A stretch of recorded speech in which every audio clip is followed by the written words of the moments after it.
Assalamualaikum warahmatullahi wabarakatuh. Innal hamdalillah nahmaduhu wa nasta'inuhu wa nastaghfiruh wa na'udzu billahi min shururi anfusina wa min sayyiati a'malina. May yahdihillahu fala mudilla lahu wa may yudlil fala hadiyalah. Wa asyhadu an la ilaha illallah wahdahu la syarika lah wa asyhadu anna Muhammadan abduhu wa rasuluh. Allahumma salli wa sallim wa barik ala nabiyyina Muhammad wa ala alihi wa sahbihi wa man tabi'ahum bi isanin ila yaumiddin amma ba'du. Alhamdulillah, ma'asyiral muslimin,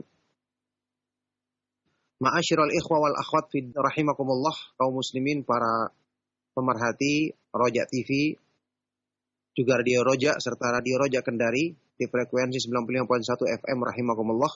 Alhamdulillah, kita bersyukur kepada Allah Subhanahu wa taala atas semua limpahan nikmat dan karunia-Nya. Di pagi hari yang berbahagia ini kita dipertemukan kembali di dalam majelis ilmu yang mulia dalam lanjutan pembahasan kita mengkaji tema yang sangat bermanfaat ya, al-ilmu fadluhu wa syarafuhu, ilmu keutamaan dan kemuliaannya, yang merupakan pembahasan yang asalnya dari kitab Miftahu Dari Sa'adah, buah karya dari Al-Imam Syamsuddin Abu Abdillah Ibnu Qayyim al-Jauziyah rahimahullahu ta'ala. Tapi kita masih dalam lanjutan bahasan tentang segi-segi keutamaan dan kemuliaan ilmu. Saat ini kita sampai di al-wajhu as-sittun, segi keutamaan ilmu yang ke-60.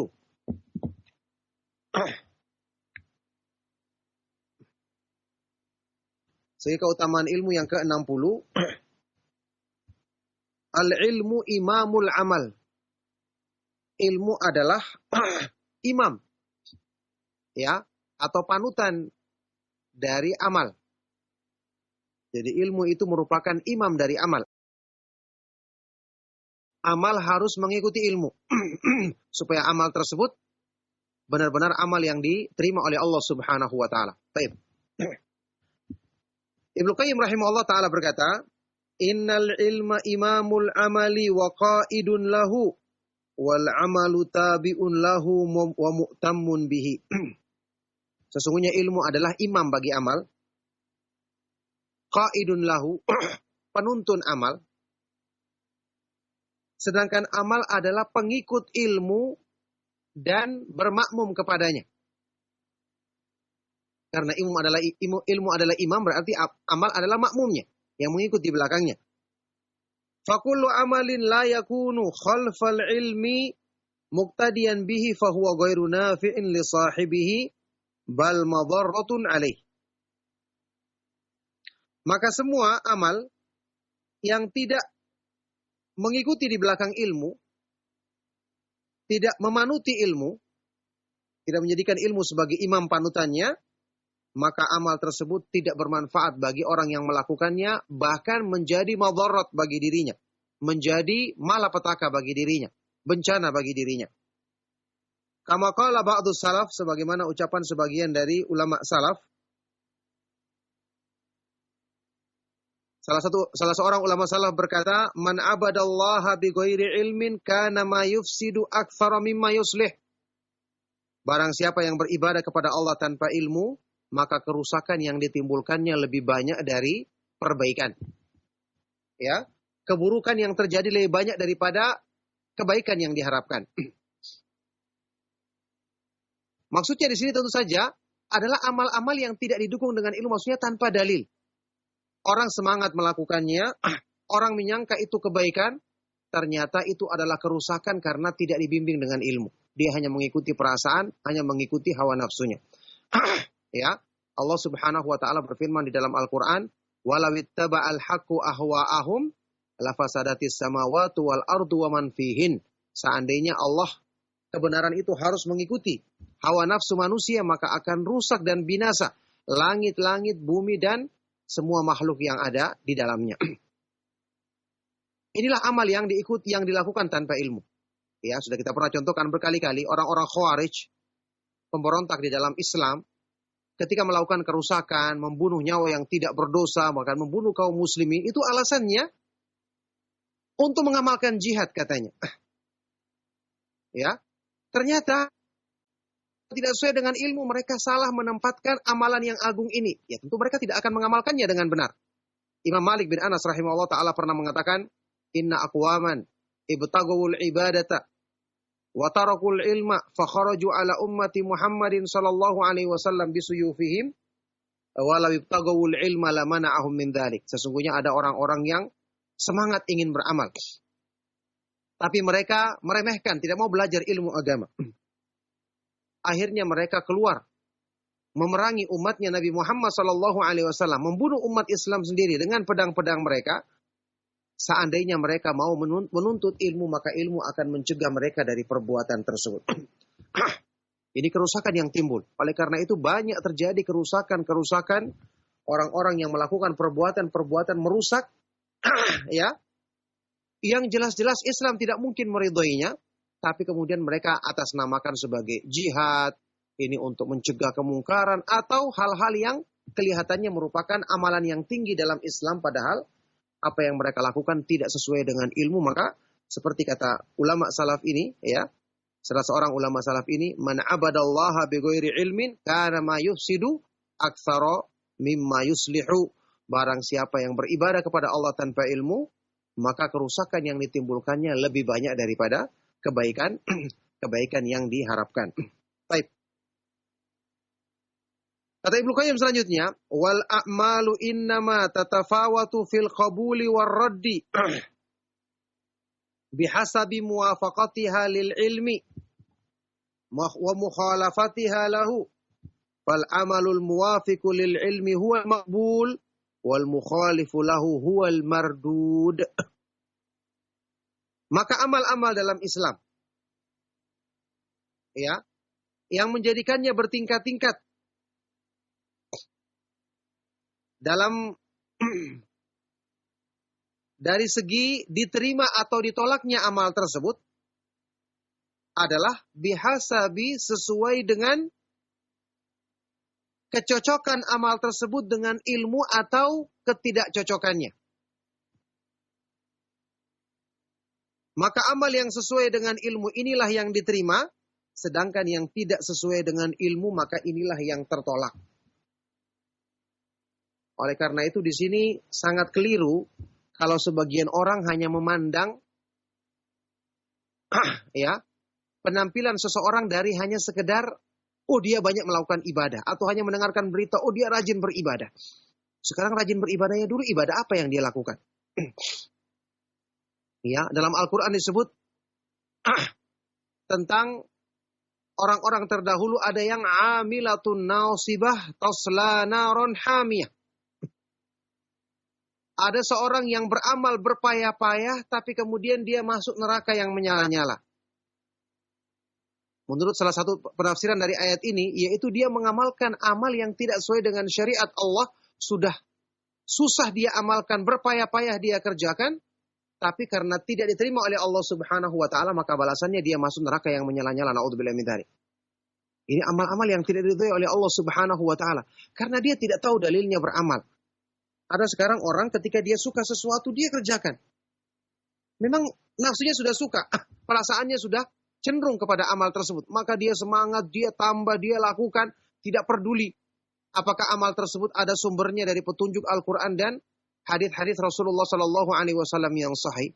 Ya sekarang apa gunanya Al-Quran dijadikan sebagai petunjuk kita dalam beribadah kepada Allah?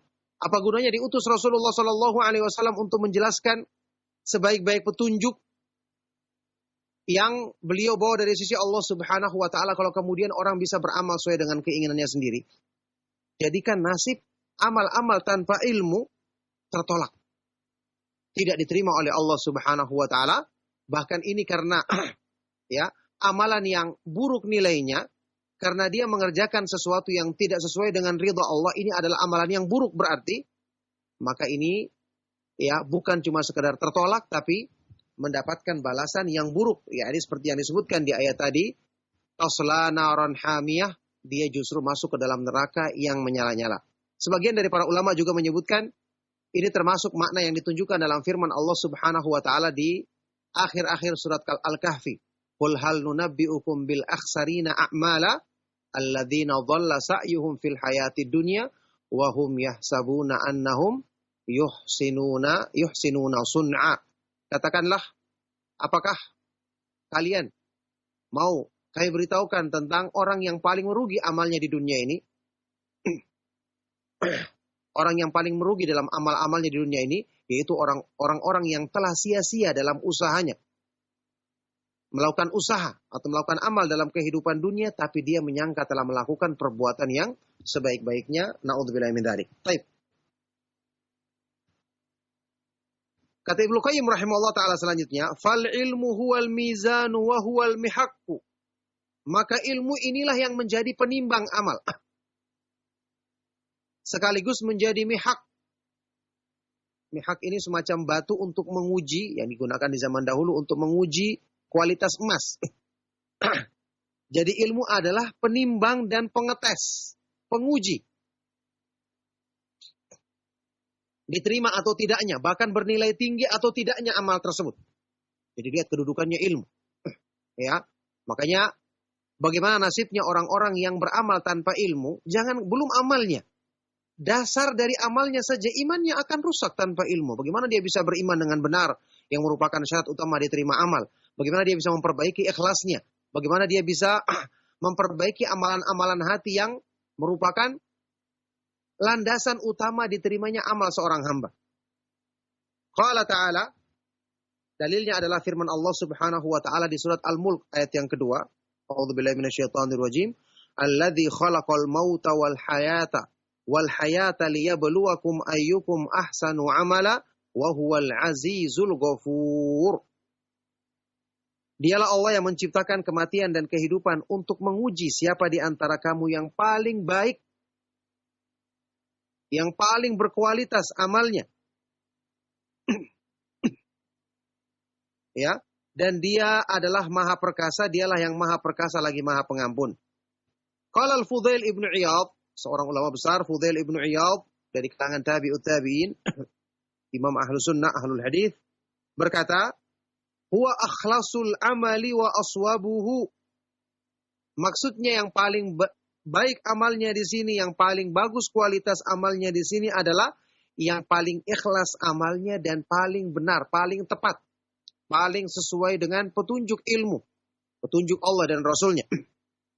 Qalu, murid-muridnya bertanya kepada beliau, ya, ketika menyampaikan ini, murid-muridnya bertanya, ya Aba Ali, ma akhlasuhu wa aswabuhu. Wahai Abu Ali, apa maksudnya yang paling ikhlas dan paling benar? Apa maksudnya yang paling ikhlas dan paling benar? Qala, Fudail ibnu Iyad berkata, innal amala idza kana khalisan wa lam yakun sawaban lam tuqbal. Wa idza kana sawaban wa lam takun khalisan lam tuqbal. Hatta yakuna khalisan sawaban. Beliau berkata, ya, sesungguhnya amal yang dikerjakan manusia, amal dalam Islam yang dikerjakan manusia, kalau hanya ikhlas tapi tidak tepat, tidak benar, tidak diterima amal tersebut. Atau sebaliknya amal tersebut benar tapi tidak ikhlas, juga tidak diterima sampai terkumpul dua-duanya, ikhlas dan benar. Fal khalisu an yakuna lillah. Amal yang ikhlas adalah yang ditujukan untuk Allah semata-mata. Bukan tujuan-tujuan lain dari keinginan dunia dalam hawa nafsu manusia. Niatnya adalah untuk Allah, mengharapkan balasan di sisinya. Karena kita mengetahui janji-janji yang Allah janjikan pasti benar. Balasan di sisinya lebih mulia, kekal abadi. Apalagi balasan tertinggi yaitu bertemu dan memandang wajah Allah Subhanahu wa ta'ala. Itulah ikhlas. Was-sawabu an yakuna ala sunnah. Dan as-sawab, amal yang benar, maksudnya adalah yang sesuai dengan petunjuk sunnah Rasulullah Sallallahu Alaihi Wasallam. Kenapa? Karena sebaik-baik yang mengamalkan petunjuk Allah, sebaik-baik yang menegakkan ibadah, sebaik-baik yang mencontohkan amal yang paling ikhlas dan paling dicintai oleh Allah adalah tidak lain Nabi kita yang mulia, Nabi Muhammad bin Abdullah Sallallahu Alaihi Wasallam. Nah,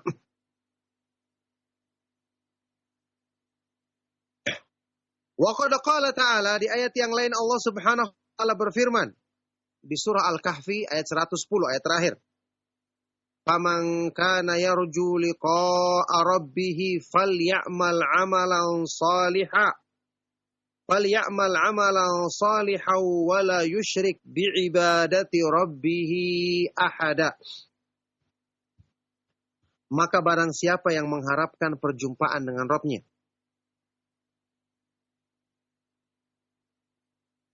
hendaknya dia mengamalkan amalan soleh dan tidak menyekutukan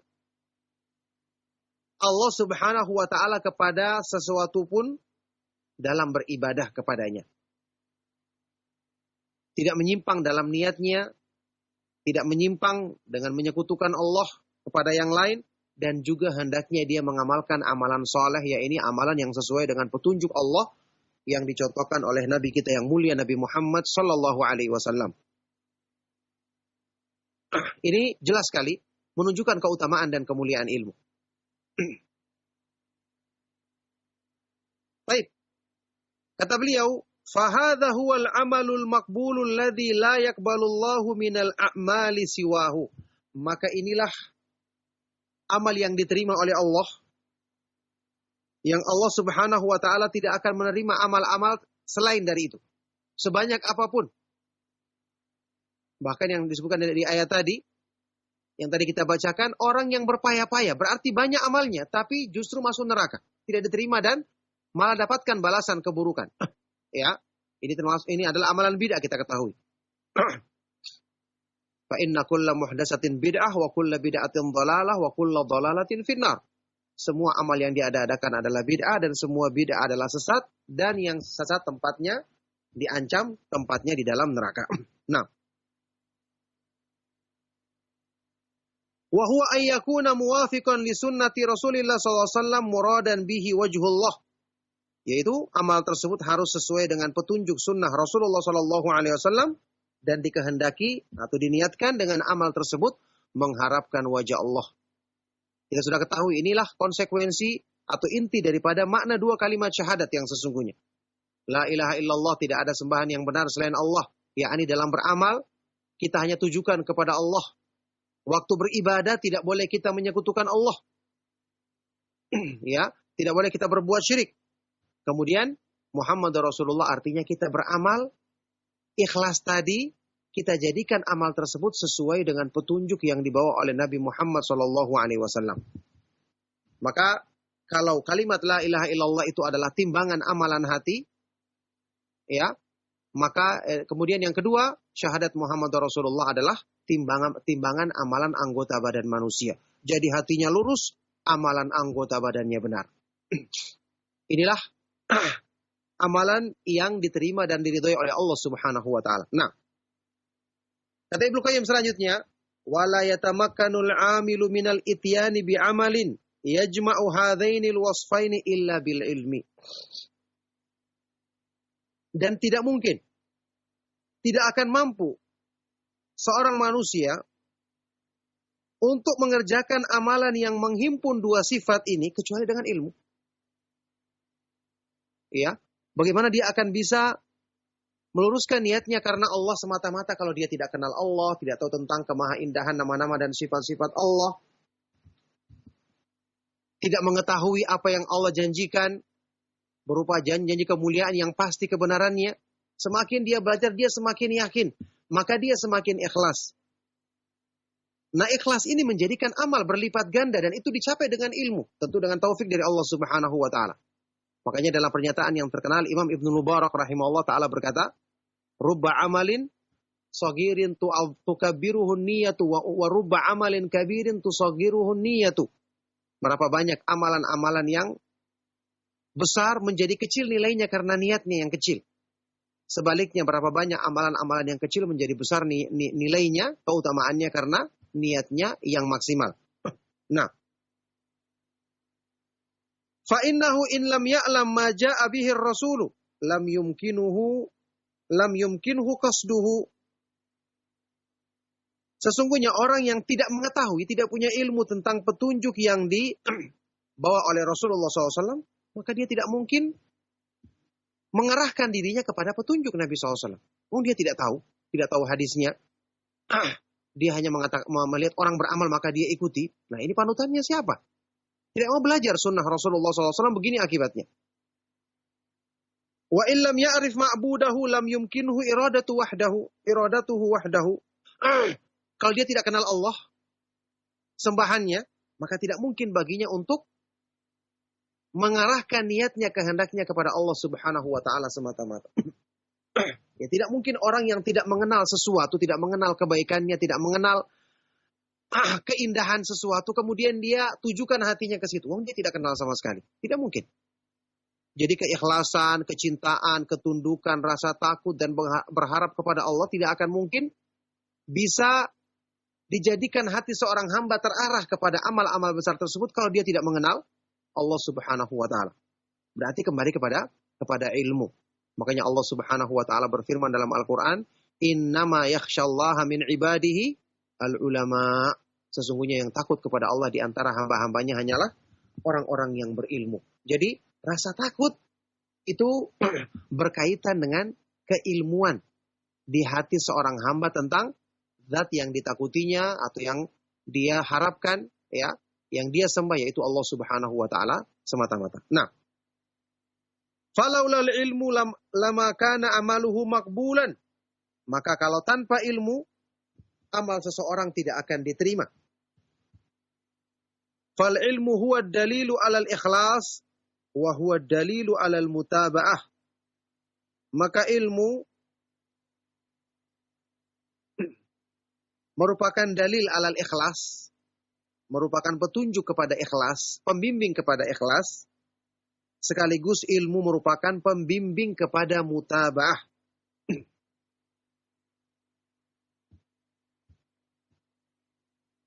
Ya, jadi ilmu merupakan dalil pembimbing kepada ikhlas, sekaligus merupakan pembimbing untuk mutaba'ah, mengikuti sunnah Rasulullah Sallallahu Alaihi Wasallam. Karena orang yang belajar agama, dia akan memperbaiki hal-hal yang salah dalam urusan imannya. Tentu saja ketika kita belajar agama, ya, mesti kita dapatkan banyak kekurangan pada diri kita di awal-awalnya. Baik dalam ikhlasnya, semangatnya dalam beramal, kemudian memurnikan niat dari penyimpangan-penyimpangan akan banyak.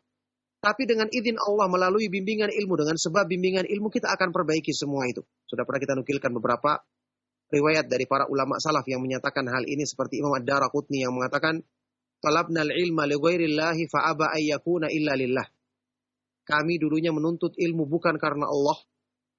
Ya, ini belum dengan niat ikhlas yang maksimal, tapi ilmu enggan kecuali membawa kami untuk ikhlas karena Allah semata-mata.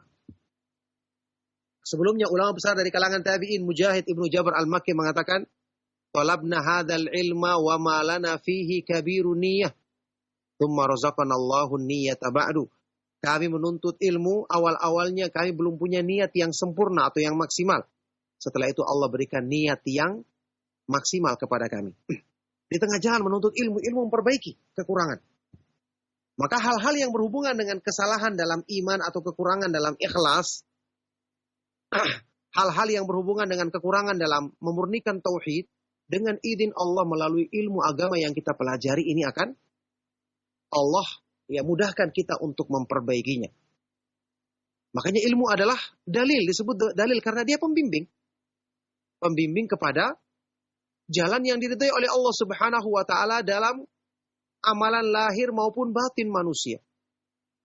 Kenapa para sahabat radhiyallahu taala anhum ajma'in jadi generasi yang terbaik dalam amalan lahir dan batinnya? Ya karena mereka langsung mendapatkan bimbing dari sebaik-baik pembimbing, mendapatkan bimbingan dari sebaik-baik pembimbing. Al-Qur'an turun langsung dibacakan kepada mereka oleh Rasulullah sallallahu alaihi wasallam, yang Al-Qur'an adalah sebaik-baik ilmu untuk membenahi amalan hati manusia, kemudian petunjuk yang mereka amalkan dengan anggota badan, wajar.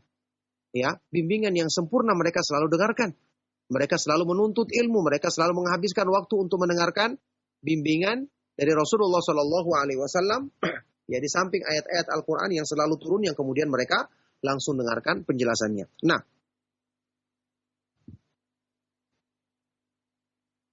baik. Berikutnya, Ibnu Qayyim rahimahullah taala berkata, wa qad qala Allah taala, dan sungguh Allah Subhanahu wa taala telah berfirman di surat Al-Maidah ayat yang ke-27. Ini dalil yang lain. Innama yataqabbalullahu minal muttaqin. Hanyalah Allah Subhanahu wa taala menerima amalan dari orang-orang yang bertakwa. Lihat. Tadi ayat Al-Mulk, kemudian di akhir surat Al-Kahfi, semua menjelaskan amal yang diterima oleh Allah Subhanahu wa taala. Amal yang diuji oleh Allah. Kemudian siapa yang ingin mengharapkan perjumpaan dengan Allah, ayat ini juga menyebutkan hanyalah Allah menerima amalan dari orang-orang yang bertakwa. Al-Maidah ayat ke-27. Lihat tafsir dari ayat ini, kata Ibnu Qayyim rahimahullah taala, wa ahsanu ma qila fi tafsiril ayah. Sebaik-baik penjelasan tafsir ayat ini, annahu innama yataqabbalu amala man ittaqahu fi dzalikal amal. Innama yataqabbalu Allah minal muttaqin, sungguhnya Allah hanya menerima dari orang-orang yang bertakwa.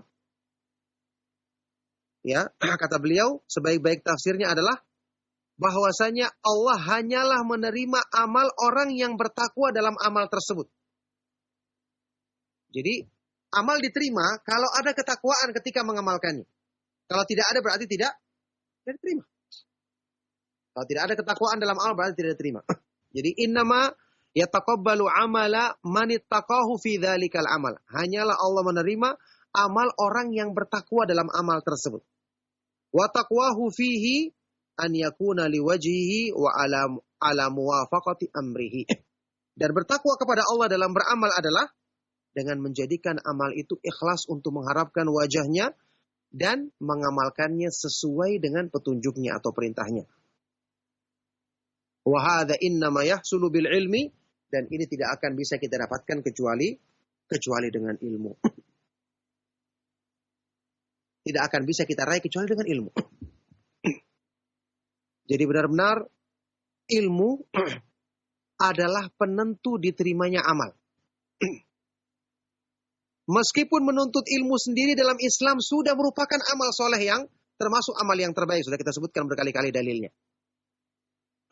Kata Imam Ahmad, ya, beliau mengatakan, laisa syai'un afdhala minal ilmi min talabil ilmi idza hasunat fihi niyatus. Tidak ada satu amal pun yang lebih utama daripada menuntut ilmu kalau seseorang memperbaiki niat dalam membenarkan niatnya dalam menuntut ilmu. Jadi menuntut ilmu sendiri dengan benar ini sudah merupakan amal kebaikan terbesar. Sekaligus dia ternyata penentu diterima atau tidaknya amal soleh di hadapan Allah Subhanahu wa taala. Jadi ini semua tidak akan bisa dicapai kecuali dengan ilmu.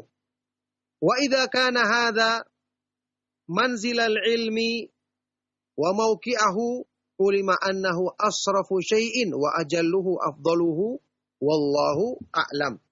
Kalau seperti inilah kedudukan dan kemuliaan ilmu. Kalau seperti ini kedudukan dan kemuliaan ilmu, maka dengan ini diketahui bahwa ilmu adalah sesuatu yang paling mulia, yang paling agung dan paling utama. Maka dengan ini diketahui bahwa ilmu adalah sesuatu yang paling mulia, yang paling agung dan paling utama. Wallahu a'lam. Allah Subhanahu wa taala yang lebih mengetahuinya.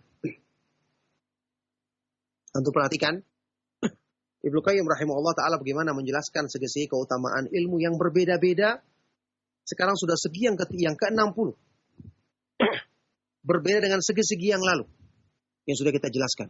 Ini tentu motivasi kita. Ya, bahwa benar-benar agama diturunkan oleh Allah Subhanahu wa taala untuk kemuliaan kita kalau kita mau mendekatkan diri ya dengan agama ini, dengan memahaminya dengan benar kemudian mengamalkannya sebagaimana yang dijelaskan tadi keutamaannya yang besar.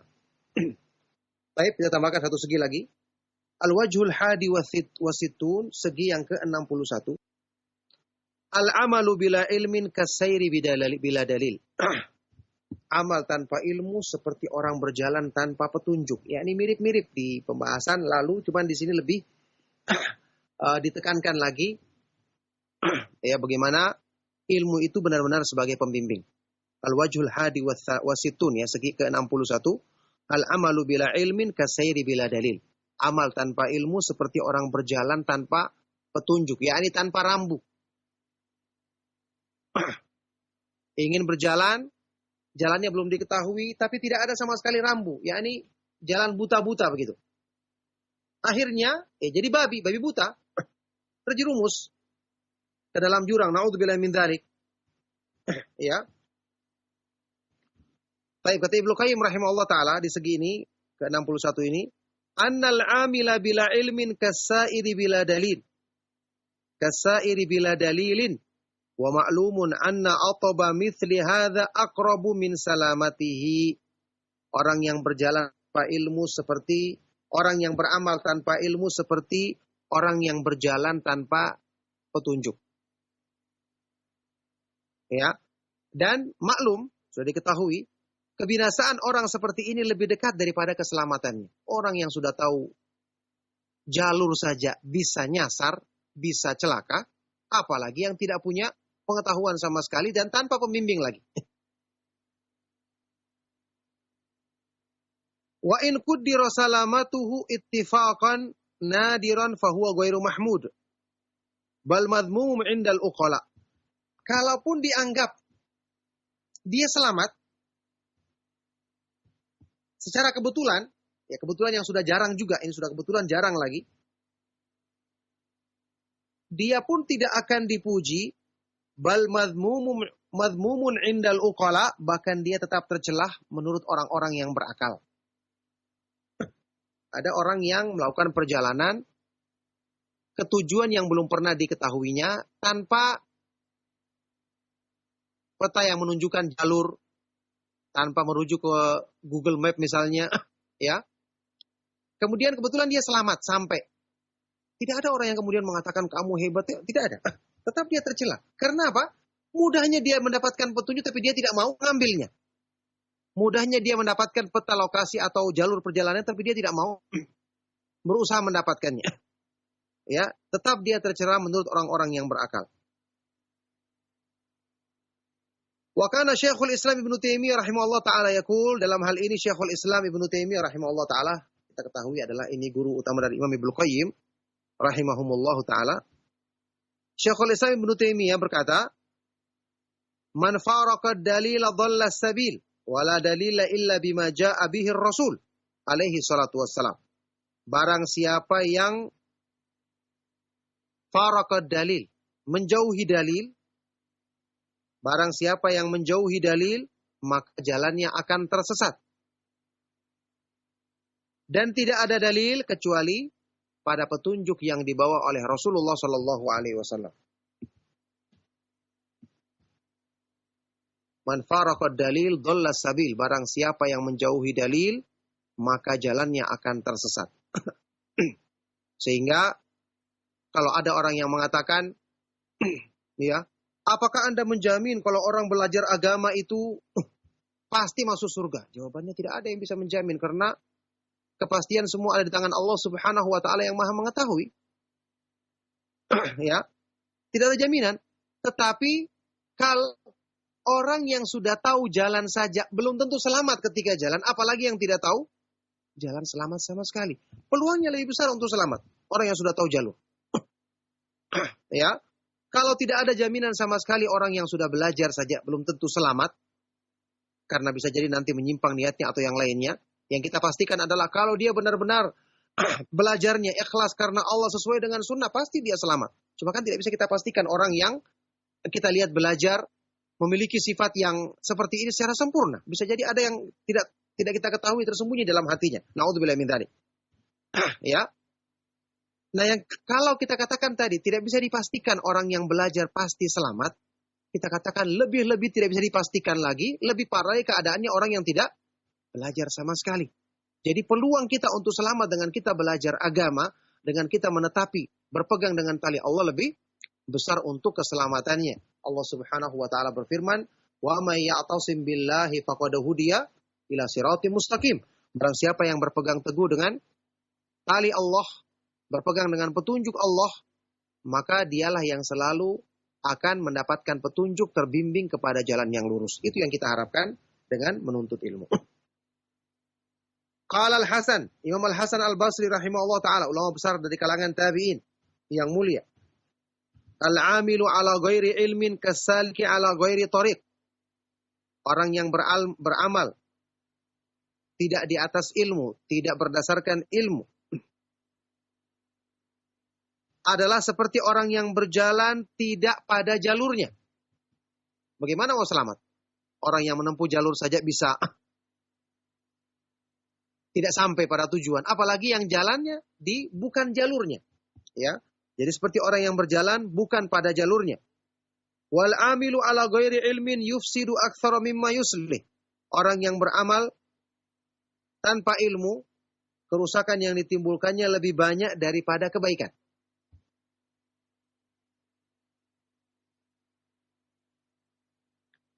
Fatlubul ilma talaban la tadurru bil ibadati watlubul ibadata talaban la tadurru bil ilmi. Maka tuntutlah ilmu ya, tanpa merugikan atau mengurangi ibadahmu, dan tuntutlah ibadah tanpa membahayakan atau mengurangi kamu dalam menuntut ilmu. Fa inna qauman talabul ibadata wa tarakul ilma hatta kharaju bi asyafihim alam ummati Muhammadin sallallahu alaihi wasallam walau talabul ilma lam yadullahum ala ma fa'alu. Karena ada orang-orang, sebagian orang-orang yang semangat beribadah tapi mereka meninggalkan ilmu. Akhirnya mereka keluar membawa pedang-pedang mereka untuk memerangi umatnya Nabi Muhammad sallallahu alaihi wasallam. Seandainya mereka mau menuntut ilmu, maka ilmu tidak akan menunjukkan atau mengarahkan mereka kepada perbuatan buruk yang mereka lakukan. Ya, ini pernyataan dari Imam Al-Hasan Al-Basri bahwa ilmu akan membimbing manusia kepada kebaikan, bukan kepada keburukan, dengan izin Allah Subhanahu wa taala. Wal farqu baina hadzal wajhi wa baina ma qablahu anna al-ilma martabatuhu fil wajhi al-awwali martabatul muta'il matbu'il muqtada bihi al-muttaba'i li hukmihi al-muta'i amruhu wa martabatuhu fi hadzal wajhi martabatud dalilil mursyidi ilal matlubil musili ilal ghayah. Sekarang kita bertanya, apa bedanya segi yang ke-61 dan 60 tadi, yang sudah lewat tadi? Kata beliau, perbedaan antara segi ini dengan segi yang sebelumnya. Kalau segi 60, ilmu di situ kedudukannya ya seperti kedudukan imam yang ditaati, yang diikuti, yang dijadikan sebagai panutan, diikuti hukumnya, ditaati perintahnya. Jadi dia sebagai pemimpin di depan, imam. Kalau dalam segi 61 ini, kedudukannya ilmu adalah seperti kedudukan dalil, pembimbing, al-mursyid, penuntun kepada tujuan yang membawa kita kepada apa yang ingin kita capai. Subhanallah. Jadi kalau kita gabungkan, ilmu itu ada di depan kita, menjadi imam kita, ya, menjadi panutan kita, sekaligus dia menyertai dan membimbing kita. Membimbing kita, menuntun kita untuk sampai kepada tujuan yang baik, yaitu meraih keridhaan Allah Subhanahu wa taala.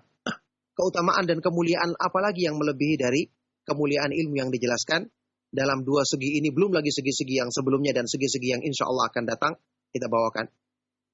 Maka merugi orang yang tidak menjadikan waktunya dalam kehidupan di dunia ini untuk belajar agama Allah Subhanahu wa taala, karena keutamaan dan kemuliaannya demikian besar dan demikian agung. Semoga Allah Subhanahu wa taala mudahkan kita untuk bersemangat dalam mendekat kepada petunjuk Allah Subhanahu wa taala dan petunjuk Rasulnya Shallallahu alaihi wasallam dengan berusaha mempelajari kemudian mengamalkannya. Baik, insyaallah cukup sampai di sini kajian kita. Di kesempatan pagi hari ini kita beri kesempatan bagi antum yang ingin bertanya. Mudah-mudahan bisa dipahami dan diamalkan dengan sebaik-baiknya. Sallallahu wasallam wa barak ala nabiyina Muhammad wa ala alihi wa sahbihi wa man tabi'ahum bi ihsan ila yaumiddin walhamdulillahi rabbil alamin.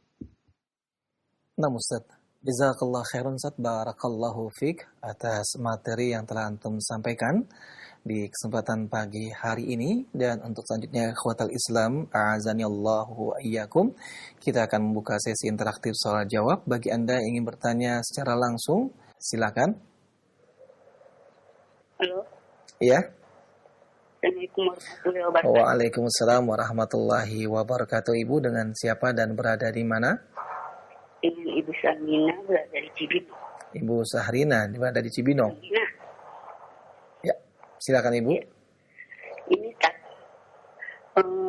supaya kita bisa bersikap bijaksana terhadap serta menerapkan berhadapan dengan orang yang jahil serta jolim. Dan kita itu bijaksana kita kan. Karena kan selama ini kita selalu dipakai untuk supaya kita nih, oh dia masih pakai sabar, udah dinin aja terus, dia nggak bakal marah. Itu gimana kan? Mau nasihat saja kamu lo kairon. Assalamualaikum warahmatullahi wabarakatuh. Waalaikumsalam warahmatullahi wabarakatuh. Jazakillah khairan kepada Ibu yang bertanya tadi dan kepada Ustadz. Kami persilakan untuk menjawab. Silakan Ustadz. Pertanyaan bermanfaat dari Ibu yang ada di Cibinong. Semoga Allah Subhanahu wa taala senantiasa memberikan kebaikan kepada beliau dan kepada kita semua. Tadi ada sebagian pertanyaannya kurang jelas saya dengar. Cuma yang saya pahami dari pertanyaan tadi, bagaimana kita selalu bisa bersikap bijaksana menghadapi orang-orang yang jahil. Ya, kita ketahui Al-Quran telah membimbing kita dengan sebaik-baik bimbingan. Bahwa orang jahil itu, ya kita wajib untuk berusaha menasehati mereka, apalagi kalau nampak keburukannya. Cuman tentu saja kita harus bersabar dalam menghadapinya. Ya, sampai-sampai disebutkan di dalam Al-Quran tentang ibadur rahman, hamba-hamba Allah yang bertakwa, wa idza khatabahumul jahiluna qalu salama. Kalau mereka diajak bicara oleh orang-orang yang jahil, mereka mengucapkan ucapan keselamatan. Ya, ini tetap berusaha menasihati, bersabar menghadapi kejahilan, atau misalnya mereka malah menolak nasihat atau malah bersikap kasar. Dalam ayat yang lain Allah Subhanahu wa taala berfirman, "Khudil afwa wa'mur bil 'urfi wa'rid 'anil jahilin." Berikanlah pemaafan, perintahkanlah kepada yang baik dan berpalinglah dari orang-orang yang jahil.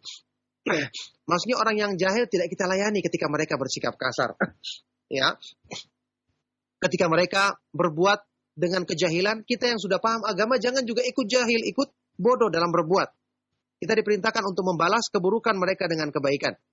Ya, idfa' billati hiya ahsan. Tolaklah atau balaslah dengan cara yang lebih baik. Jadi jangan ikut jahil, karena dia sudah kita katakan orang jahil. Kalau Anda mengikuti kejahilannya berarti Anda juga jahil. Na'udzubillah min dzalik. Oleh karena itu kita berusaha menasihati mereka. Kalau mereka tidak menanggapi, ya kita jangan ikut-ikut marah karena kemarahan mereka. Kita cari kesempatan yang lain, kita buka peluang yang lain untuk bisa menasihati mereka. Yang itu tentu bernilai ibadah di sisi Allah Subhanahu wa taala. Maka demikianlah Rasulullah Shallallahu alaihi wasallam ketika menghadapi orang-orang yang jahil, orang-orang Arab Badui yang kasar, sampai beliau pernah ditarik selendangnya sampai berbekas lehernya, bahunya. Setelah itu Rasulullah Shallallahu alaihi wasallam malah memberikan kebaikan untuk orang tadi. Rasulullah sallallahu alaihi wasallam menunjukkan sebaik-baik petunjuk, ya, mencontohkan sebaik-baik panutan. Beliau tidak marah dan melayani permohonan atau permintaan dari mereka ini dengan cara sebaik-baiknya. Nah, barakallahu fikum. Nah, Ustaz Ufik barakallah, jazakallah khairan atas jawaban yang telah antum sampaikan. Dan ikhwatal Islam azani Allah wa iyyakum, kami buka kembali pertanyaan berikutnya. Ya, silakan. Assalamualaikum warahmatullahi wabarakatuh. Waalaikumsalam warahmatullahi wabarakatuh. Dengan siapa Bapak dan berada di mana? Dengan keadaan dari Cianjur. Pak Keadaan, silakan pertanyaannya, Pak. Terima kasih. Mohon maaf Ustaz di luar tema. Jadi saya ini mau bertanya tentang zikir setelah salat fardu Ustaz. Kita akan disunahkan ketika zikir setelah salat fardu itu membaca ayat kursi, Al-Ikhlas, Al-Falaq dan Anas Ustaz. Jadi yang saya tanyakan, bagaimana cara susunannya Ustaz? Apakah ayat kursi dulu baru surat-surat yang 3 itu, ataupun surat dulu baru ayat kursi? Terus yang kedua, apakah hukum berdoa setelah sholat fardu Ustaz? Apakah tidak boleh mutlak ataupun boleh hanya sekali-kali Ustaz? Mohon penjelasannya. Syukron, barakallahu fiik. Assalamualaikum warahmatullahi wabarakatuh. Wafik barakallah. Waalaikumsalam warahmatullahi wabarakatuh. Dan kepada Ustaz kami persilakan untuk menjawab. Silakan Ustaz. Ya, barakallahu fikum. Mengenai apa yang ditanyakan tadi tentang ayat kursi yang dianjurkan dibaca setelah selesai sholat, kemudian 3 kul, maka urutannya kita boleh dahulukan yang mana saja, ya, tidak ada urutan tertentu. Yang dijelaskan oleh para ulama ada urutannya itu, kalau yang berhubungan dengan langsung setelah kita salam, kita baca istighfar dulu. Istighfar dulu, kemudian Allahumma antas salam, dan seterusnya. Baru kemudian zikir yang 33 dan seterusnya itu, ya. Adapun kalau yang seperti tadi ini tidak ada penjelasan, maka boleh kita lakukan. Kalau kita ingin lakukan seperti urutan dalam Al-Qur'an, tentu itu baik. Kita mulai ayat kursi dulu, ya. Kemudian 3 kul karena dia merupakan ayat-ayat yang terakhir dari Al-Qur'an. Nah, itu pertama, ya. Yang kedua berikutnya, pertanyaan tentang membaca doa setelah selesai sholat. Kita jelaskan dulu bahwasanya kita ketahui sebaik-baik doa itu kita ucapkan di dalam sholat kita. Karena itulah yang disebutkan di dalam hadis yang sahih, doa yang dijanjikan keutamaan atau ada doa yang terbaik seperti dalam hadis riwayat At-Tirmidzi, dengar oleh Allah Subhanahu wa taala, kata Rasulullah SAW, fi jawfil lail wa duburus salawatil maktubat, di penghujung salat yang wajib, ya, di akhir malam dan di penghujung salat yang wajib, yakni sebelum salam. Adapun setelah selesai salat, seperti penjelasan dari Syekh Ibnu Utsaimin, adalah tempatnya kita berzikir dengan zikir-zikir yang diajarkan dalam sunnah Rasulullah SAW. Fa idza qadaytumus salata fadhkurullaha qiyaman wa qu'udan wa ala junubikum.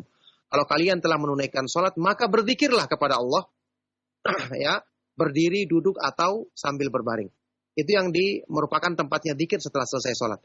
Adapun setelah kita berzikir, baca zikir setelah salat, maka boleh kita berdoa. Meskipun ini tidak ada keutamaannya tersendiri, tapi diperbolehkan. Kata sebagian dari para ulama ini boleh, seperti penjelasan Imam Syekhul Islam Ibnu Taimiyah, Ibnu Qayyim, Syekh Abdurrahman As-Sa'di dan yang lainnya rahimahumullah taala. Mereka mengatakan kalau kita sudah berzikir kepada Allah, ya, sudah baca zikir-zikirnya, maka itu diperbolehkan kita berdoa dengan sesuai dengan keinginan kita. Yang salah orang selama ini, mereka setelah selesai salam justru, ya, mengkhususkannya untuk berdoa, melupakan bahwa yang dikerjakan dalam sunnah Rasulullah SAW adalah berzikir dulu dengan zikir-zikir yang disyariatkan. Kalau kita berdoa setelah itu, maka tetap diperbolehkan menurut pendapat sebagian dari para ulama yang tadi kami sebutkan. Nah, barakallahu fikum. Nah, Ustaz Taufik, barakallah. Jazakallah khairan atas jawaban yang Anda sampaikan, Ustaz. Dan untuk pertanyaan berikutnya, Ustaz, kita angkat pertanyaan melalui pesan singkat, Ustaz, dengan seorang penanya, pemirsa kita di Bogor. Ustaz, apabila seorang berbuat syirik, maka dikatakan semua amalnya batal. Kemudian ketika ia bertobat, apakah amal yang hilang tersebut atau yang batal tersebut kembali, Ustaz? Dan apakah ada dalilnya? Mohon Ustaz berikan penjelasan. Jazakumullah khairan. Silakan, Ustaz. Barakallahu fikum. Jika seseorang melakukan perbuatan syirik, batal amal-amalnya, kemudian dia bertobat, tentu dia masuk Islam kembali. Apakah amal-amal tersebut yang dikerjakannya itu bisa kembali? Ya, pertama memastikannya tentu kita tidak bisa memastikan karena kita belum tahu kualitas tobatnya, ya. Kalau tobatnya benar, maka insya Allah amal-amal tersebut akan kembali. Amal-amal tersebut akan kembali. Sebagian dari para ulama menjelaskan dalilnya adalah dengan hadis sahih riwayat Imam Muslim. Rasulullah Shallallahu Alaihi Wasallam mengatakan kepada seorang sahabat yang dulunya di luar Islam, ini kufur, kemudian dia masuk Islam. Apa kata Rasulullah SAW? Aslamta ala ma aslafta minal khair. Kamu masuk Islam di atas kebaikan yang lalu yang kamu lakukan. Ini seorang yang dulunya kufur dia, ya, bukan Islam, kamu masuk Islam, diperhitungkan amal kebaikan yang lalu. Apalagi orang yang tadinya Islam kemudian dia melakukan pembatal, setelah itu dia masuk Islam kembali. Selama Islamnya baik, maka insya Allah dia akan diterima kembali amal-amalnya yang lalu yang benar-benar, ya, sesuai dengan petunjuk Allah Subhanahu wa taala dan petunjuk Rasulnya Shallallahu Alaihi Wasallam. Termasuk dalil yang diterapkan oleh para ulama dalam masalah ini adalah seperti yang diterangkan oleh Imam Al-Hafidh Ibnu Hajar dalam kitab Nukhbatul Fikar tentang sahabat. Jadi sahabat itu adalah ya, man laqiyan nabiyya sallallahu alaihi wasallam mu'minan bihi wa mata 'alal Islam. Orang yang pernah berjumpa dengan Nabi sallallahu alaihi wasallam, beriman kepadanya dan mati di atas keislaman. walau takhallala tadatan alal asah. Meskipun dia pernah sempat murtad. Ya, ini sahabat, ya, selama dia pernah bertemu dengan Nabi SAW, di akhirnya dia mati di atas Islam. Di sela-sela itu dia pernah murtad meninggalkan Islam, kemudian dia kembali lagi, tetap dia jadi sahabat. Jadi amalnya sebagai sahabat tidak gugur. Ya, setelah dia masuk Islam, dia tidak ketemu lagi Nabi SAW tentu saja. Tapi tetap diperhitungkan amalnya sebagai sahabat karena dia pernah bertemu dengan Nabi SAW dan dia telah bertobat dari murtadnya, maka kembali amal-amal kebaikannya itu insya Allah akan diterima dan diperhitungkan oleh Allah Subhanahu wa Ta'ala. Nah, barakallahu fikum. Nah, Ustaz Taufik, barakallahu Ustaz, jazakallahu khairan atas jawaban yang telah antum sampaikan, Ustaz. Untuk pertanyaan berikutnya, kembali kami angkat pertanyaan pesan singkat, Ustaz, dengan pendengar kita di Buton, dengan Bapak Ancong Lawusu. Beliau bertanya, Ustaz, Ana sering mendengar ungkapan atau kalimat yang berbunyi, dunia ini surga bagi orang kafir dan penjara bagi orang yang beriman. Dan di kalimat lain disebutkan, tuntutlah duniamu seakan engkau hidup selamanya, dan tuntutlah akhiratmu seakan engkau besok akan mati. Pertanyaannya, Ustaz, apakah makna hakiki yang terkandung pada kedua kalimat tersebut di atas? Dan bagaimanakah hubungan dan keterkaitan kalimat pertama dan kedua tersebut? Mohon Ustaz memberikan penjelasan dan pencerahannya. Terima kasih, Ustaz. Dan kepada Ustaz kami bisa menjawab. Silakan, Ustaz. Kalimat yang pertama, ya, pertanyaan bermanfaat dari Bapak yang ada di Buton. Semoga Allah Subhanahu wa Ta'ala senantiasa memberikan kebaikan kepada beliau dan kepada kita semua. Kalimat yang pertama itu hadis sahih riwayat Imam Muslim. Yang kedua itu yang hadis palsu, dinisbatkan kepada hadis tapi dia palsu. Kita jawab dari yang kedua dulu ya. Yang kedua itu lafadznya i'mal li dunya ka'annaka ta'ishu abadan wa'mal li atika ka'annaka tamutu ghadan. Beramallah untuk duniamu seolah-olah kamu hidup selama-lamanya dan beramallah untuk akhiratmu seolah-olah kamu mati besok. Saya pernah menulis tentang hadis ini, dimuat di majalah As-Sunnah, dan penjelasan tentang kepalsuannya. Hadis ini palsu dari segi sanadnya dan maknanya juga tidak benar. Karena Allah kita disuruh untuk beramal dunia akhirat itu benar-benar seimbang, setengah-setengah. Padahal tidak benar. Al-Quran memerintahkan kita untuk mencari akhirat dulu. Wabtagi fima atakallahu darul akhirata wala tansa nasibaka minad dunya. Darul akhirati wala tansa nasibaka minad dunya. Carilah apa yang Allah Subhanahu wa Ta'ala berikan untukmu di negeri akhirat, tapi jangan kamu lupakan bagianmu dari dunia. Ala kulli hal, hadis tadi adalah hadis yang secara sanadnya juga palsu dan maknanya juga tidak benar. Maka tidak perlu kita bahas. Cukup dengan Al-Quran yang menyebutkan kepada kita, berusahalah untuk mencari kebaikan di akhirat. Karena itu kenikmatannya kekal abadi selama-lamanya. Coba bandingkan saja. Sesuatu yang jangka panjang dan jangka pendek, masa dijadikan sama? Lagi pula, mencari akhirat tidak menyusahkan, bahkan menjadikan indah hidup kita di dunia. Ya, menjadikan kita tenang dengan ketenangan yang sesungguhnya. Jadi bukan sesuatu yang payah sehingga kita melakukannya hanya setengah-setengah saja. Justru ini yang kita tuju karena ini kebaikannya kekal abadi selama-lamanya dan dunia kita justru menjadi indah kalau kita menjadikannya mengikuti kebaikan di akhirat kita. Baik. Adapun yang pertama, ad-dunya sijnul mu'min wa jannatul kafir, ini hadis sahih riwayat Imam Muslim. Dunia ini adalah penjara bagi orang yang beriman dan surga bagi orang kafir. Penjara di sini maksudnya memenjarakan hawa nafsu. Memenjarakan hawa nafsunya. Surga bagi orang kafir maksudnya ini adalah dia di dunia ini memperturutkan hawa nafsunya. Jadi seolah-olah seperti surga. Ya, tapi bukan berarti mereka senang. Karena kita hubungkan dengan hadis yang lain. Dalam hadis riwayat Imam Bukhari dan Muslim, Rasulullah Shallallahu Alaihi Wasallam bersabda, "Huffatil jannatu bil makarih, wa huffatin naru bisyahwat." Surga itu dilingkupi dengan hal-hal yang tidak disukai oleh hawa nafsu. Jadi kalau kita bersahabat, kita dapatkan surga, dunia dan akhirat. Sedangkan neraka dilingkupi dengan hal-hal yang di situ orang memperturutkan hawa nafsunya. Jadi dia bersenang-senang, ujung-ujungnya neraka. Itu makna daripada hadis Rasulullah Sallallahu Alaihi Wasallam. Sebagian dari para ulama yang lain, seperti di dalam kitab Faidul Qadir Al-Munawi, beliau menjelaskan maknanya surga bagi orang kafir. Maksudnya kondisi apapun yang dialami oleh orang kafir di dunia ini sampai pun dia menderita, tetap itu masih lebih senang dibandingkan dengan penderitaan yang lebih besar di akhirat nanti. Adapun orang yang beriman, sesenang apapun dia di dunia ini, tetap ini masih merupakan penjara dibandingkan dengan kenikmatan besar yang akan didapatkannya di akhirat nanti. Sampai-sampai dibawakan kisah dalam masalah ini tentang kejadian yang ada pada seorang imam besar Ahlus Sunnah, ya, yaitu Imam Al-Hafidh Ibnu Hajar Al-Asqalani, penulis kitab Fathul Bari Syarah Sahih Bukhari yang sangat terkenal. Ini ulama besar, ya, yang penulis kitab Bulughul Maram. Nah, pernah disebutkan bahwa beliau dulunya adalah seorang hakim agung di Mesir. Seorang yang sangat membesar, dekat dengan raja, sehingga kalau dia kemana-mana dia pakai kendaraan mewah, pakaian mewah, karena dia adalah orang yang dimuliakan. Satu saat dia pergi ke pasar, ada satu keperluan untuk belanja, dengan pengawalnya, dengan kendaraan mewahnya yang disiapkan oleh kerajaan. Sampai di pasar, ketika dia turun dari kendaraannya, tiba-tiba ada seorang pedagang minyak panas. Langsung menghampirinya. Kaget pengawalnya, dikira orang ini ingin mencelakakannya, ternyata dia ingin bertanya. Dan pedagang minyak panas ini ternyata seorang Yahudi.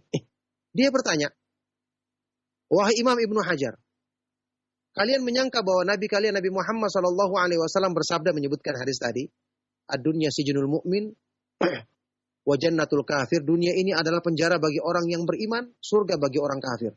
Sekarang kondisiku ini surga apa namanya seperti ini? Dan kondisimu ini penjara apa yang namanya seperti ini?" Ya, ini pedagang minyak panas kan panas, pakainya belepotan, kotor, dia badannya luka-luka kena minyak panas, ya susah kehidupannya.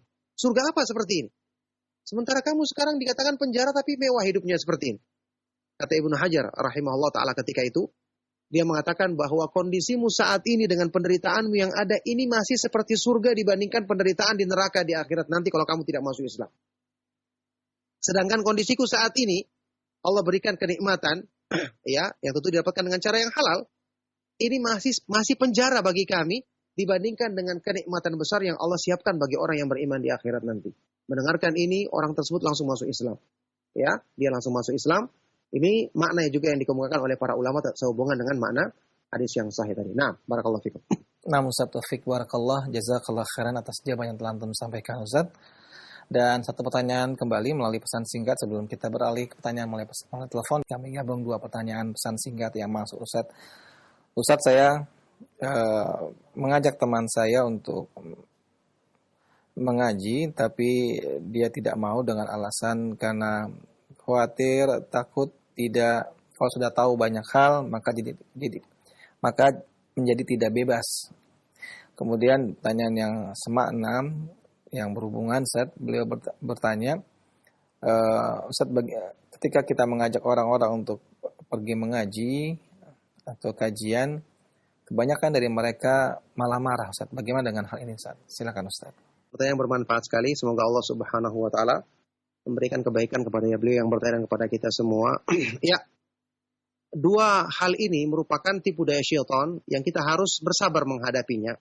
Ketika kita menasihati orang, dia mengatakan takut ngaji, takut nanti banyak hal yang diketahuinya sehingga dia tidak bebas.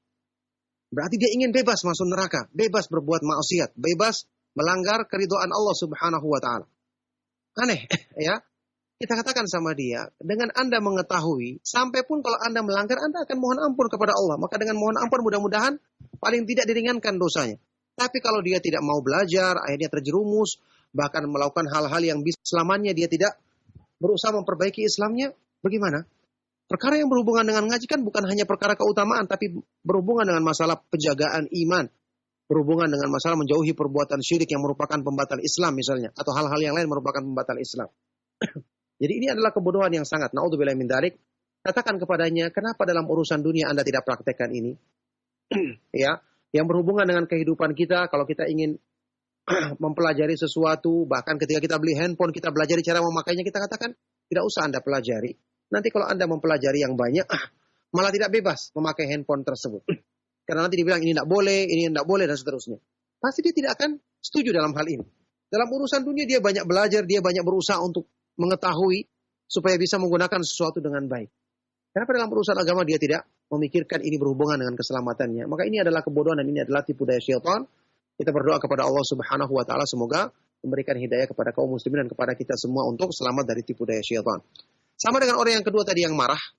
Ya, kita kalau dia marah, maka tetap kita berusaha menasihatinya. Karena di hadapan Allah kita, kalau ada teman kita, tidak kita nasihati, maka nanti khawatir di hadapan Allah dia akan menuntut kita. Ya Allah, si fulan mengetahui saya tidak kenal kebenaran, kenapa dia tidak pernah mengajakku.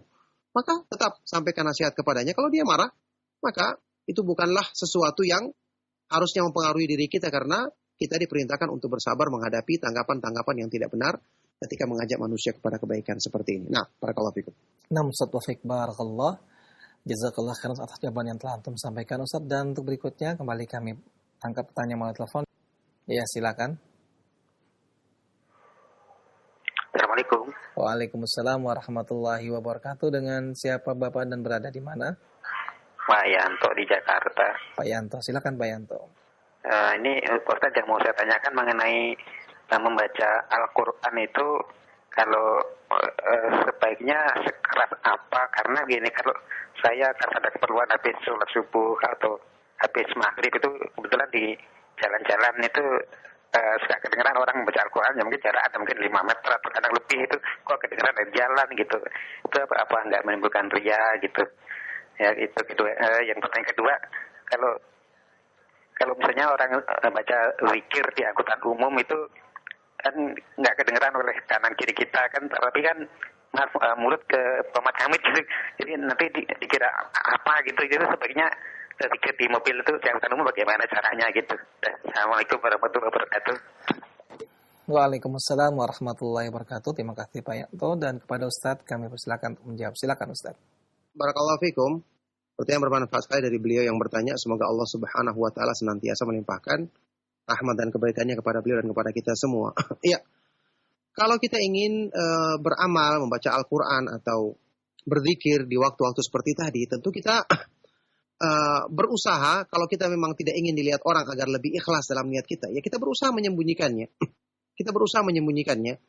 Bisa dengan cara kita kalau misalnya bacaan Al-Qur'an itu yang diperintahkan di dalam sunnah Rasulullah Shallallahu Alaihi Wasallam. Kalau kita tidak khawatir mengganggu orang, ya, tidak khawatir mengganggu orang, yang sebaik-baik kita baca Al-Quran, ya kita baca agak keras, tapi jangan sampai terlalu keras. Misalnya kita baca Al-Quran di waktu kita sholat malam, ya, kita perlu perdengarkan diri kita sendiri, karena waktu sholat malam kan dianjurkan dengan bacaan yang dikeraskan, agak dikeraskan sedikit, tapi tidak terlalu keras juga, seperti misalnya bacaan imam ketika di masjid, ya. Nah, kalau kita misalnya khawatir didengar orang, maka kita kecilkan, pelankan bacaan kita, hanya untuk diri kita sendiri saja. Sama waktu kita berzikir, kalau kita berzikir sampai mulut kita komat kamit, bang, itu memang harus seperti itu zikirnya. Tapi kalau kita ingin sembunyi, bisa kita alihkan dengan cara mungkin kita letakkan ada buku di hadapan kita, supaya orang menyangka kita sedang baca buku, atau kita tutup mulut kita, supaya kita bisa tetap berzikir dengan baik tanpa perlu diketahui orang. Kalau kita khawatir nanti menimbulkan riak misalnya, maka kita berusaha menghindari. Bisa juga kalau misalnya kita ingin mengajarkan kepada orang lain, kita perlihatkan bahwa kita sedang berzikir. Misalnya di waktu sore, kita bilang sama orang-orang, ini waktunya zikir sore. Ayo kita zikir dulu. Nah, kita ucapkan, karena ini kita ingin membimbing orang agar bisa melakukan kebaikan tersebut. Alhamdulillah hal kita bisa menyikapi keadaan tersebut sesuai dengan apa yang terbaik untuk diri kita. Kalau kita ingin sembunyikan, maka bisa kita usahakan untuk menyembunyikan amal tersebut, karena tentu ini lebih dekat dengan keikhlasan. Di waktu-waktu lain kita ingin memotivasi orang lain, bisa juga kita mencontohkan kebaikan tersebut. Nah, barakallahu fikum. Nah, Ustaz Taufik barakallah, jazakallah khairan atas jawaban yang telah antum sampaikan, Ustaz. Dan berikutnya masih kita angkat pertanyaan telepon. Ya, silakan. Ya, Assalamualaikum. Waalaikumsalam warahmatullahi wabarakatuh. Ya, dengan siapa dari Ibu? Roja ya. Iya, Dari Siti Roja. Iya, Bu. Dengan siapa Ibu dan di mana Ibu? Ibu di Bu Siti dari Palembang. Bu Siti dari Palembang. Silakan pertanyaannya Bu Siti. Bertanya. Ini waktu sholat subuh. Ya, waktu sholat subuh. Ya. Kan membaca kunut. Nah, imam ini membaca kunutnya di tengah kunut itu, sebelum penutupan kunut, ditambah doa pakai bahasa Indonesia. Nah, apakah itu membatalkan sholat atau tidak? Baik, cukup Ibu. Ya, pakai bahasa Indonesia. Terima kasih. Ya. Wassalamualaikum warahmatullahi wabarakatuh. Waalaikumsalam warahmatullahi wabarakatuh. Terima kasih pertanyaan Bu Siti, dan kepada Ustadz kami persilakan untuk menjawab. Silakan Ustadz. Barakallahu fikum, pertanyaan bermanfaat sekali dari Ibu Siti. Semoga Allah Subhanahu wa taala senantiasa melimpahkan kebaikan kepadanya, melimpahkan rahmatnya kepadanya dan kepada kita semua. Ya, Ibu Siti, kalau itu kunut yang berhubungan dengan sholat subuh, pertama, menurut pendapat yang terkuat, kunut subuh yang dihususkan untuk sholat subuh itu tidak ada dalilnya, tidak ada hadis yang sahih yang mendukungnya. Ada riwayat yang menyebutkannya, tapi ada kelemahan pada sanadnya karena ada rawi yang bernama Abu Ja'far Ar-Razi dan dia adalah rawi yang lemah. Dan dia menyendiri dalam riwayat ini. Maka ini tidak perlu kita lakukan, menghususkan kunut subuh, dan itulah pendapat yang terkuat, ya. Para ulama ahlu sunnah wal jamaah, para ulama madhab yang tiga, ya, tidak setuju dengan Imam Syafi'i yang dinisbatkan kepadanya masalah kunut ini, karena riwayat yang menyebutkannya adalah riwayat yang lemah. Ya, adapun kalau ternyata imam melakukannya, maka tentu kita katakan ya kita jangan ikut, tapi salatnya tetap sah. Nah, bagaimana sesuai dengan pertanyaan tadi, kalau imam menambahkan doa di tengah kunut tersebut dengan bahasa Indonesia, apakah batal salatnya? Insya Allah menurut pendapat yang terkuat dia tidak batal salatnya. Mungkin dia maksudkan di sini adalah kunut nazilah. Kalau mungkin dia baca kunut nazilah, berarti kunut nazilah ini disyariatkan di semua salat, bukan cuma salat subuh saja. Mungkin di tengah-tengah dia baca doa sesuai dengan namanya nazilah, satu kejadian. Contoh misalnya, ya kejadian yang terjadi menimpa kaum muslimin. Misalnya dia ingin membaca kunut nazilah sehubungan dengan COVID, ya, corona yang menimpa kita, dia minta kepada Allah supaya dihilangkan penyakit tersebut, atau ada satu peristiwa besar yang menimpa kaum muslimin agar Allah menjaga menyelamatkan mereka. Maka kalau dia baca di tengah-tengah itu dengan berdoa seperti tadi, tidak mengapa. Sampai pun kalau dia ucapkan dalam bahasa Indonesia, cuma kita katakan tentu lebih bagus dengan bahasa Arab. Tapi karena doa itu adalah memohon kepada Allah, tentu bahasanya dia berbicara kepada Allah Subhanahu wa taala, maka ini bukan termasuk hal yang membatalkan. Nah, barakallahu fikum. Ustaz Taufik, barakallah. Jazakallah khair atas jawaban yang telah Antum sampaikan, Ustaz. Dan untuk berikutnya kembali kami angkat pertanyaan melalui telepon. Ya, silakan. Halo, assalamualaikum warahmatullahi wabarakatuh. Waalaikumsalam warahmatullahi wabarakatuh. Dengan siapa Ibu dan berada di mana? Dari Ummu Sabila di Pekanbaru, ya, Ustaz. Ummu Sabila, silakan Ummu Sabila. Assalamualaikum warahmatullahi wabarakatuh, Ustaz. Waalaikumsalam warahmatullahi wabarakatuh. Barakallahu fiik. Saya mau tanya, ini ada hadis atau apa ya Pak Ustadz? Bunyi seperti ini. Sehelai rambut, wahai wanita, sehelai rambut yang dilihat oleh laki-laki yang bukan mahram dengan sengaja, balasannya 70.000 tahun dalam neraka. Tidak hanya itu, kau juga menyeret 4 laki-laki, yaitu ayah kandungmu, adik laki-lakimu, dan suamimu, serta anak laki-laki kandungmu. Mau penjelasan Pak Ustadz, ini hadis atau apa ya Pak Ustadz? Syukron ya Pak Ustadz. Jazakallah khair. Baik, waalaikumsalam warahmatullahi wabarakatuh. Jazakallah khairan. Dan terima kasih atas pertanyaannya Ibu Sabila. Dan kepada Ustadz kami persilakan menjawab. Silakan Ustadz. Barakallahu fikum, pertanyaan bermanfaat sekali dari Ibu yang ada di Pekanbaru tadi. Semoga Allah Subhanahu wa taala senantiasa melimpahkan rahmatnya kepada beliau. Yang saya dengar dari hadis tadi, awal-awalnya kurang jelas, cuman ya kelihatannya dari penjelasan hadis yang panjang tadi itu, yang disebutkan hadis tadi itu bukan hadis Rasulullah Shallallahu Alaihi Wasallam, atau itu bukanlah hadis yang sahih dari Rasulullah Shallallahu Alaihi Wasallam. Ya, jadi awal-awal tadi saya kurang jelas, apakah sehelai rambutmu yang terlihat, kemudian balasannya adalah neraka dan seterusnya. Ini tidak pernah dibawakan oleh para ulama kita ketika membahas tentang masalah menampakkan aurat dan seterusnya. Kita ketahui menampakkan aurat jelas merupakan dosa besar kalau sengaja. Tapi kalau ancamannya seperti tadi, apalagi menyeret yang lain, bagaimana mungkin dosa yang dilakukan oleh seseorang kemudian ditimpakan kepada yang lain, ya? Apalagi sampai 4 orang anggota keluarganya. Ala kulli hal, saya belum pernah mendengarkan hadis ini, atau saya tidak mengetahui ini sebagai hadis yang sahih sebagaimana yang dijelaskan oleh para ulama ketika membahas mengenai masalah aurat, menutup aurat bagi perempuan. Nah, barakallahu fikum. Nah, Ustaz Taufik, barakallah, jazakallah khairan. Dan pertanyaan dari Ummu Sabila merupakan pertanyaan terakhir saat di kesempatan kita pagi hari ini. Sebelum kita akhiri perjumpaan yang penuh dengan faedah ini, kami persilakan untuk menyampaikan ihtitam. Silakan Ustaz. Keutamaan dari kemuliaan menuntut ilmu, ya, semakin banyak kita dapatkan, ya, yang insya Allah ini akan menjadi motivasi bagi kita semua. Pertanyaan-pertanyaan yang disampaikan pun dalam hal-hal yang tidak kita ketahui, yang banyak disampaikan oleh antum yang para pemirsa dan pendengar, ya. Ini juga merupakan bagian dari menuntut ilmu dan terbukti setelah kita menanyakannya, kemudian jelas bagi kita apakah ini hadis atau bukan, atau ini keterangan yang sahih. Alhamdulillah, ternyata banyak masalah-masalah agama yang kita butuhkan. Oleh karena itu, keutamaan dan kemuliaan menuntut ilmu ini hendaknya kita berusaha mengamalkannya, memotivasi diri kita untuk selalu bisa dekat dengan petunjuk Allah Subhanahu wa taala dan petunjuk Rasulnya sallallahu alaihi wasallam, karena inilah pembimbing kita untuk menempuh jalan Allah Subhanahu wa taala agar selamat mencapai keridhaannya. Barakallahu fikum, demikianlah, semoga bermanfaat. Mohon maaf jika ada yang salah dan kurang. Sallallahu wasallam wa barak ala nabiyina Muhammad wa ala alihi wa sahbihi wa man tabi'ahum bi ihsan ila yaumiddin walhamdulillahi rabbil alamin. Subhanakallahumma wa bihamdika asyhadu an la ilaha illa anta astaghfiruka wa atubu ilaik. Wassalamualaikum warahmatullahi wabarakatuh.